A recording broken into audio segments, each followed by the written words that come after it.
Hey everybody, and welcome back to our Fast Fact series. For this Fast Fact, we're going to discuss bank failures during the stock market crash in the early depression.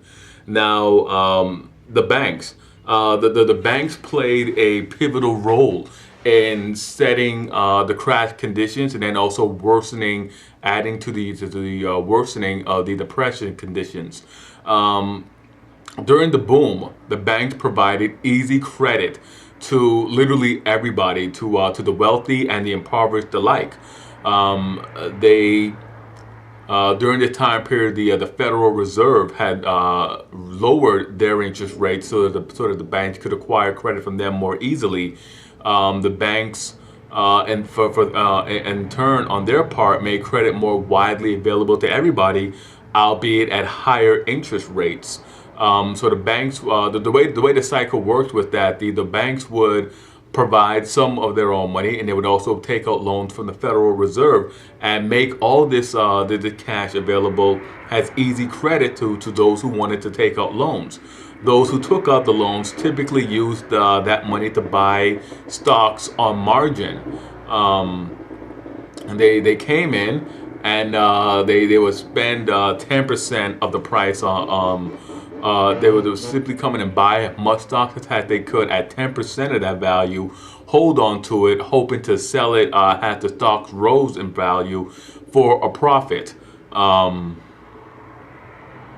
That entire scheme worked. It worked fairly well until the market crashed. When the market crashed, and the banks tried to recoup their losses, they were unable to do so. And when they were unable to recoup their losses, many of them had to either quickly sell off other assets or simply close up shop. And this initiated a panic amongst people who have money in banks that were still doing fine. The people came into the banks demanding their money, withdrawing their money, and this led to more banks to fail. And as more and more banks failed, they created this very unique and very depressive atmosphere, to where, one, you had people whose entire life savings were wiped out when these banks collapsed, and two, with the banks gone, a very large and powerful institution